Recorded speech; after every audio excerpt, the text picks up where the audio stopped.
اعوذ باللہ من الشیطان جی بسم اللہ الرحمن الرحیم۔ جی میرے اسلامی بہن بھائی، آپ لوگوں کا کیا حال ہے؟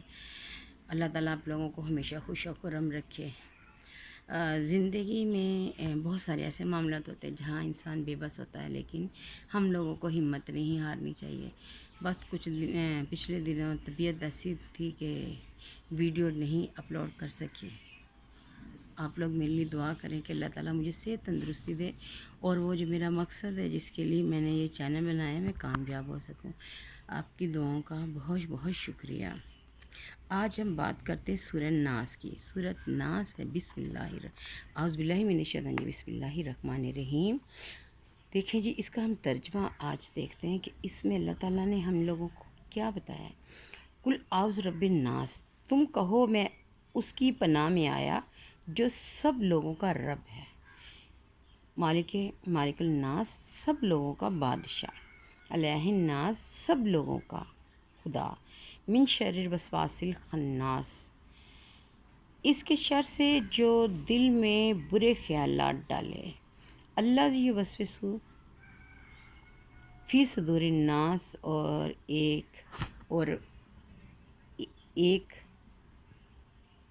اور دہک رہے ہیں وہ لوگ جو ان کے دلوں میں وسوسے ڈالتے ہیں، من الجنتی والناس، جن اور آدمی۔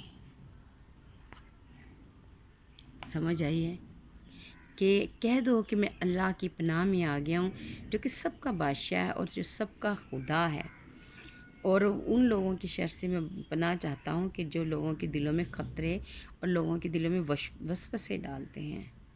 تو ہم لوگ جب کوئی کام کرتے تو ہمارے دل میں آتا نا، پتہ نہیں یہ کام ہوگا کہ نہیں ہوگا۔ شیطان ہم لوگوں کو بھڑکاتا ہے، اور شیطان ہی ہم لوگوں کو اچھے کام کرنے سے روکتا ہے۔ لیکن آپ لوگوں نے چونکہ ایسا کرنا ہے کہ شیطان کے بہکاوے میں نہیں آنا۔ زندگی میں ہم لوگ جب کام کرتے ہیں کوئی اچھا، تو ہم لوگوں کو کیا ہوتا ہے کہ شیطان ہمارے ساتھ ہوتا ہے اور وہ ہم لوگوں کو منع کرتا ہے کہ آپ لوگوں نے ایسا کام نہیں کرنا۔ لیکن ہم لوگوں نے اپنے ایمان کو مضبوط رکھنا ہے، ہم نے اللہ کی راہ پہ چلنا ہے۔ آج کل ملک کی حالات آپ لوگ دیکھیں تو آپ کو سمجھ آئے گی کہ ہمارے حالات کس طرف جا رہے ہیں۔ جیسے کہ لوگ بہت زیادہ، وہ ایک آج کل پروگرام چل رہا ہے، یہ جون سا ہے وہ پاکستانی فیملیز کچھ گاؤں کی، کہ وہ ویلوگنگ کی طرف آ گئے ہیں۔ میں اس پہ ایک الگ سے ویلوگ بناؤں گی تاکہ پتہ چل سکے کہ اسلام نے ہمیں کس چیز سے منع کیا ہے، لیکن ہم لوگ پھر اسی کی طرف جا رہے ہیں، وہاں سے بے حیائی، بے شرمی۔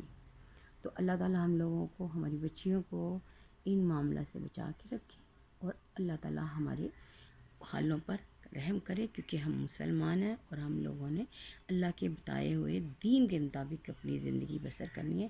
اللہ ہم لوگوں کا حامی و ناصر ہو۔ سورۃ ناس کا ترجمہ پڑھیں، آپ پورا قرآن پاک پڑھیں تو آپ لوگوں کو قرآن کی صحیح سمجھ آئے گی۔ بے شک اللہ بہت رحیم اور بہت کریم ہے۔ دعا میں یاد رکھیے گا۔ اللہ حافظ۔